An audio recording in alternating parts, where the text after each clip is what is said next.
This program discusses sensitive mental health issues, including suicide. Viewer discretion is advised. I think what drives it in the mind is that OCD tends to be a very creative problem, and it targets a person's vulnerabilities, however a person feels vulnerable in their life. Maybe an hour after we got the message that we lost Danny, Danny's sister said to us, we were all crying, and she says, "What do we do? What do we tell people?" And I'm like, "Baby, we got to tell them the truth. This is nothing that can be hidden, because otherwise the suicide will win."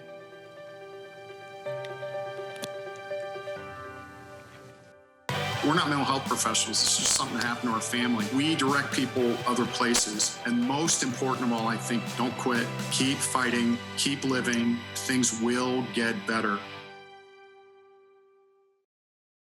Good evening and welcome to Sparking the Conversation. We are 33 Forever and I'm Jeff Heck. This is my wife, Donna. We're so excited to be able to bring you weekly half-hour messages, stories, and resources surrounding mental health topics and challenges. Now, this show's purpose and hope is to provide both information and inspiration, making conversations about mental health the norm. Well, our guest tonight is Mike Sizemore. He's from Mansfield, and Mike has had obsessive-compulsive disorder for over 23 years. He is a certified peer supporter through the Ohio Department of Mental Health and Addiction Services. Mike not only is a peer supporter, he also serves on the board for OCD Midwest, which represents the population of Ohio, Indiana, and Illinois. He is passionate about raising awareness about the prevalence of obsessive-compulsive disorder and helping to provide a supportive environment for sufferers and their families. Mike, welcome to our show. We are so very happy to have you. And the whole intro is just a tribute to your heart and finding a need and serving it. Thank you so much, Jeff and Donna, for the opportunity, and thank you so much again for just all you do for the community and the message that you make known. Thank you. If it wasn't for people like you and supporting us, remember when we met Mike, it was literally just you had reached out to us when he saw our website, and we just immediately had a bond, and we Zoomed and talked. It was way back in the day. Yep. And then he told us all about his peer support group. So why don't you maybe just tell us a little bit about your background, where you're from, and maybe how OCD had entered your world and how you went to, became passionate about helping others. Okay, sure. So I'm from Mansfield. I'm from here, born and raised here. I want to say how OCD sort of started in me was I was 13 years old when it really noticeably started to the point where it was, clearly being, starting to be really disruptive. My grandfather had obsessive compulsive disorder, and so did his mother. Before there was any kind of way to diagnose the problem. Yes. So that's interesting that you did know you had a history, because back in the day, I was telling you about one of my relatives. We had no idea. It was just, she just is nervous, and so. So Mike, how did obsessive compulsive disorder, I guess before we get into the hows and the whys, maybe the audience doesn't really understand what obsessive compulsive disorder is, and we're going to call it OCD all night because I'll be stumbling over those words all night. Exactly. So just let the audience know, if you would, what is OCD? So OCD, as Jeff and Donna have said, stands for obsessive compulsive disorder, and what it is it's made up of two different parts. This is what kind of differentiates it just from an anxiety disorder. Used to be in DSM-4 under the anxiety disorder category, but with the DSM-5, they've put it under in its own category with some separate things. But so it's made up of obsessions and compulsions. And obsessions, we're all kind of familiar with that term. Someone's obsessed with something. Yes. Someone's really likes something. And as far as obsessions go, in a clinical, in that sort of, it is repetitive, intrusive, disturbing thoughts that are where a normal person might have a thought like that, something that really doesn't line up with who they are as a person. It kind of feels like, where did that come from?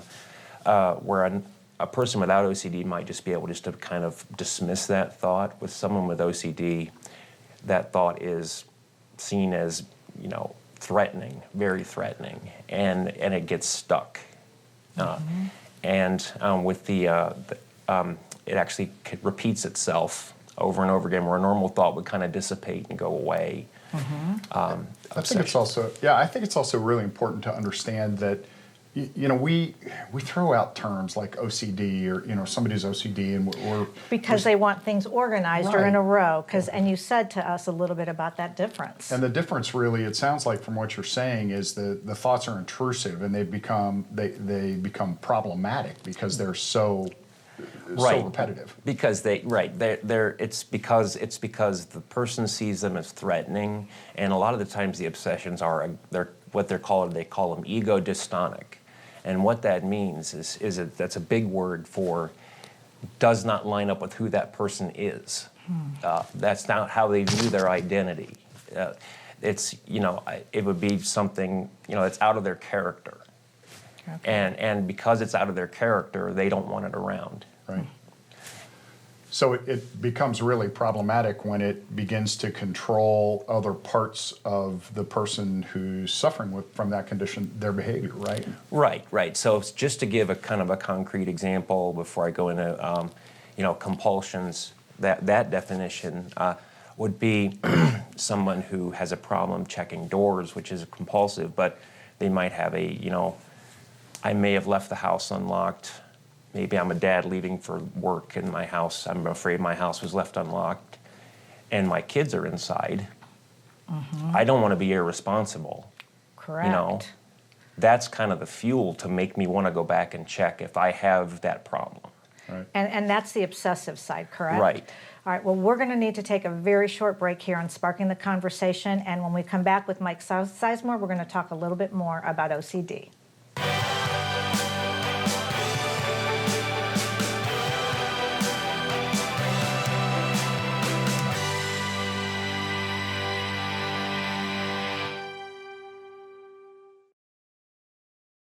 We are more than a counseling center. More than just a medication or therapy session. What do I like the most? It's gotta be the team. Providing the highest standard of care, that's just what we do. And equipping patients with coping skills to be successful. That's so important. It's simple. We are just hopeful. We are hopeful for our patients. We are hopeful that we can help them find their way to a better balanced and more resilient self. We are Hope 419. Visit us today at hope419.com. Oh, can we stop? It's McDonald's. Please, can we stop? Oh, come on, it's right there. Please. Yes! Get the shareable $8.99 bundle with a 20-piece chicken McNuggets and 2 large fries. Hi, I'm Joe Trollian, the Executive Director for the Richland County Mental Health and Recovery Services Board. Addiction to drugs and alcohol create a personal struggle as well as impact those around you. You are not alone. We have many professionals and organizations who care. Reach out for help today. Know it before you need it. Visit Know It, the letter B, the number 4, the letter U, needit.com. Brought to you by the Richland County Mental Health and Recovery Services Board, growing and preserving a legacy of hope and success within our community.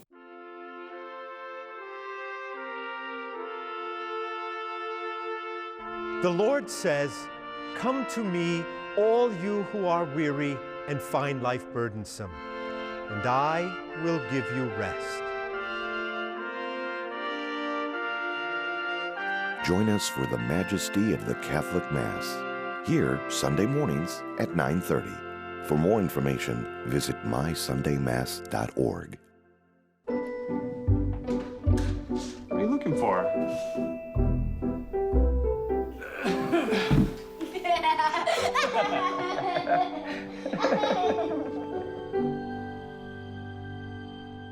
This program discusses sensitive mental health issues, including suicide.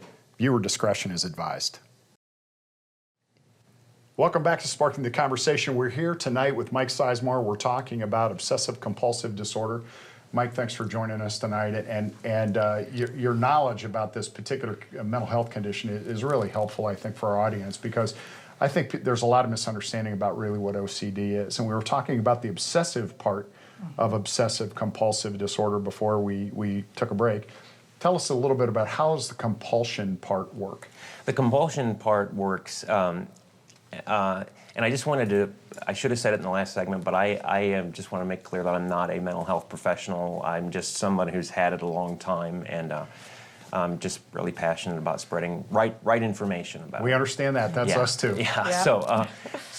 But the compulsion aspect is whatever behavior that the person with OCD tries to do to make that obsession go away.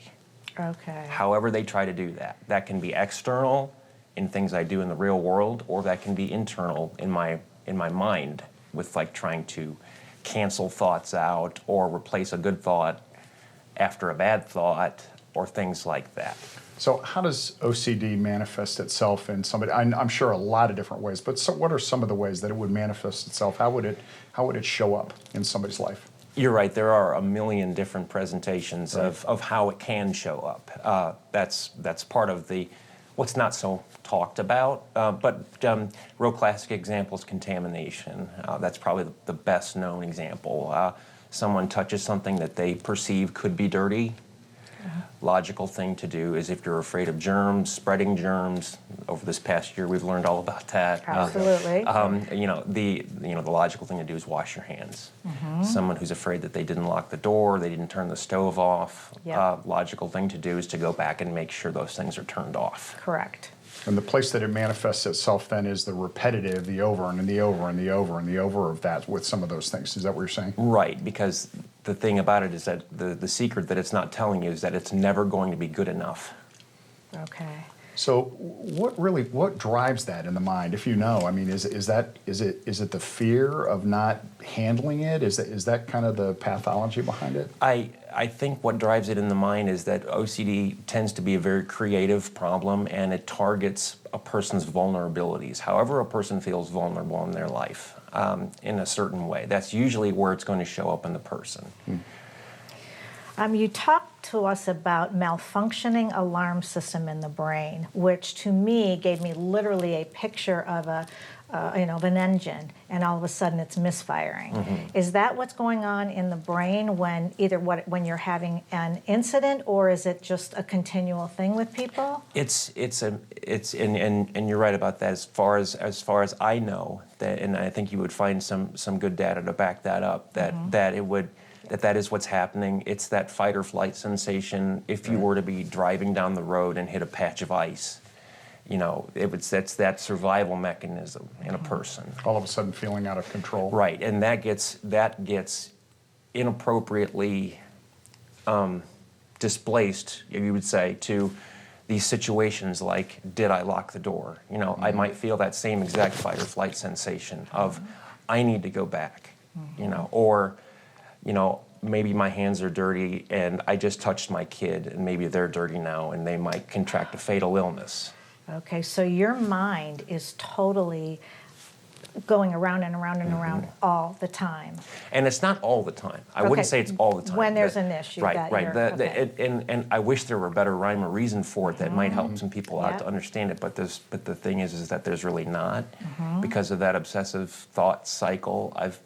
I know I've had obsessions that have lasted for 3 hours. I've had obsessions that have lasted for 3 days. Okay. Before. So there are some treatments out there for folks, and again, you've already said you're not a mental health professional, but you've got a lot of experience with this particular condition. So in your personal life, what do you know about what's out there for people who are having some of these issues, or may think they're listening tonight and they may think, maybe that's a problem for me, maybe I really need to check something out? So the primary method of treatment that I know of, and obviously this needs to be worked out with a psychiatrist, a medical provider, someone, a clinical psychologist, or mental health professional. But the medications are usually used when they work out a good combination for somebody, or maybe it's just one medication. Maybe it's no medication. But the primary psychotherapy that's used is a specific form of it's called, you've heard of cognitive behavioral therapy? Okay. It's under that umbrella, but it's a very specific form, and that's critical. That is absolutely critical to find that specific type. And providers are somewhat scarce still for this. I had to drive to Cleveland for mine. Okay. But it's called exposure and response prevention. And That ERP, is right? ERP for sure. right. Yeah, there's some different exposure with response prevention. The names differ a little bit, but that is basically, and I say that in a very general sense, that is basically under a therapist's guidance, working with the patient to step toward and stay in these feared situations of what this person fears may be threatening. And understanding that that person's going to feel really, really intense anxiety, but and also simultaneously or just shortly after, not doing anything that would make them feel safe. Right. And that would be hence locking the door, washing your hands, and turning on off the lights, whatever it Right. is. So that is a comfort to. That is not initially. That is It's real uncomfortable, right? Yeah. It's very, very, I won't sugarcoat it, it's very, very, very difficult, but it definitely works. It's been demonstrated to work since the 1980s. That's incredible. Yeah, and I think one of the things I was going to say here real quick before we kind of leave that subject is I think it's important what you said, and that is the very first thing you said, which is all of this needs to be done under the guidance and the direction of a qualified professional who knows what they're doing, who can make the proper diagnosis and get the right regimen, whether that be meds and therapy or just meds. Absolutely. That's really important. I think, Absolutely. right? Yeah. You definitely need to find a skilled, a psychiatrist, someone who's used to these medications, and specifically someone who has been trained in exposure and response prevention. Yeah. Very good. Well, we're going to take another break and come back, and Mike's going to tell us a little bit about his peer support group and where we can get help for OCD.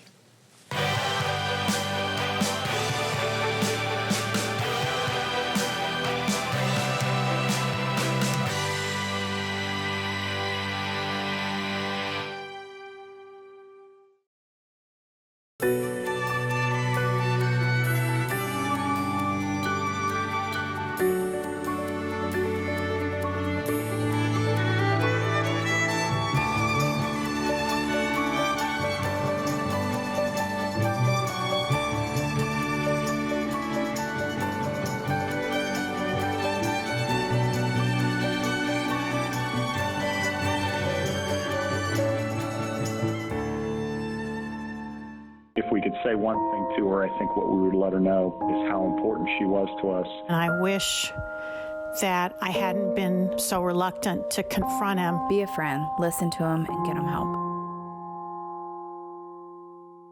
I am so glad someone reminded me that I'm worth it and will always be worth it. I'm glad that I have people now that support what I want to do in my dream of helping other people. Introducing the Cool Turtle, the ultra-comfortable mask enhancer that creates a protective, cool, and breathable space between your mask and your face. Simply slide under any mask or gaiter and immediately feel the refreshing pocket of air surrounding your face. Cool Turtle's ergonomically designed, soft, comfortable shell immediately reduces mask friction, allowing you to breathe and talk in a comfortable environment. I can actually breathe. With the Cool Turtle, no more sweating. It's like I don't even have a mask on. Call now and get not one, not two, but 3 Cool Turtles for just $10. Order now and we'll send you 2 more Cool Turtles free. No fees, absolutely free. Plus, you can get a 10-pack of 4-ply face masks. Just pay a separate fee. This offer is not available on Amazon. Get the real Cool Turtle now. Call 1-800-374-3671. That's 1-800-374-3671. Or visit getcoolturtle.com. Order now.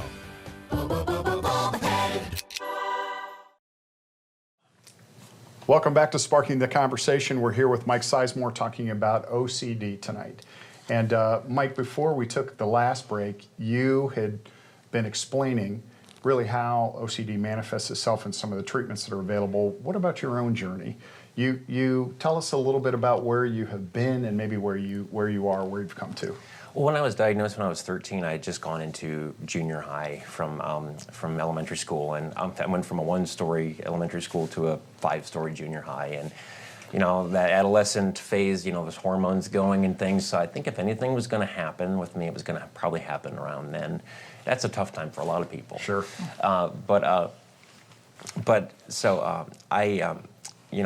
typical, racing thoughts that wouldn't shut off. I had no idea really what was happening. And I ended up, back then they had Richland Hospital, and that's where I got diagnosed. And really did pretty well with it during my adolescent 20s area. Wasn't super hampering. Later 20s, early 30s, it really started to set in very, very, slowly, and I could just tell it's not going to get better unless I get, the right kind of help. And now I got, I sought help in 2019 with exposure and response prevention, and I look back on myself. It's like I can't even tell what happened. It's like it's not always easy. It's not always easy. I have tough times throughout the day, every day. But it can get so much better for a person. Well, what I've talked to a lot of people about is tools in the toolbox, and you've gone to those therapies and you've learned what tools to use and when, and how to make it function in your body the best. Let's talk about your peer support group. What is that, and how can people talk to you about it and join the group? So I hold an OCD peer support group on Zoom every Thursday evening from 7 a.m. to 8:30 p.m. Eastern Standard Time. Did you mean 7 p.m.? Sorry, excuse me. That's okay. Yes, Just wanted to be. Sorry about that. Yes. Yeah. Okay, 7 p.m. to Okay. 8:30 p.m. Okay. Eastern Standard Time, and anybody with a sufferer or their family, welcome to join. My email is going to be listed. If you find that could be a benefit, free of charge. Just to meet people just like you. Okay. Just email me. I will get you that link, and you're more than welcome. And that's been going on for a little while now, haven't you? Close to 2 years, probably. Okay. Year and a half, 2 years. So you were doing Zoom care before Zoom care was cool. I wouldn't call it care, support. Thank you. Okay, It's a very better way good. to say it. Yeah, that's msizemore84@gmail.com. And if anybody is struggling with information that they would like to get on OCD, where should they go? Since, again, none of us are professionals, we just kind of want to bring this out on the table. The authority, the gold standard of a place to go for that is called the International OCD Foundation. And their website can be found at www.iocdf.org. They have their scientific advisory board. They have resources. They have resources for families. They are definitely my first stop suggestion. And when we introduced you tonight, we were talking about how you serve as a board member in the Midwest region of that organization, right? Yeah. And you've been doing that too. So you've really put your heart and your efforts where your passion lies, obviously, and I think that's why we connected so well with you, Mike, because we feel the same way about the conditions that we advocate for, and I know you do too. And you really make a difference. Tell us about hope for folks who may be suffering or their families.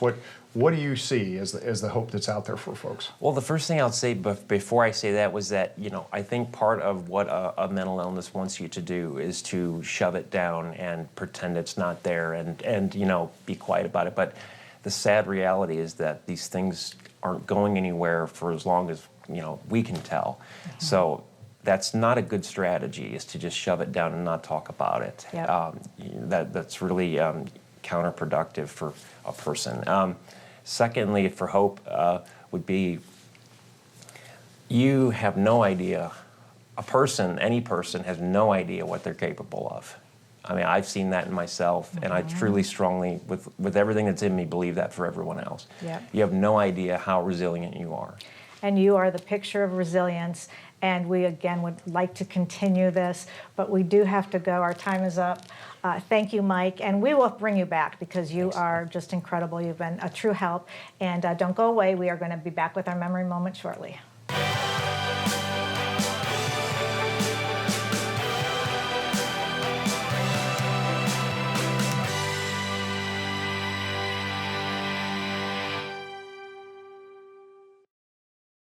Catalyst Life Services, a comprehensive behavioral health organization, has been serving the community for 70 years. Our wide array of wraparound services and our ability to treat the whole person is what sets us apart. It's everything you need in one place: mental health, crisis, detox and addiction services, case management, and peer recovery support. We even offer vocational programming to get you back to work. Catalyst Life Services. Call today and get the help you need.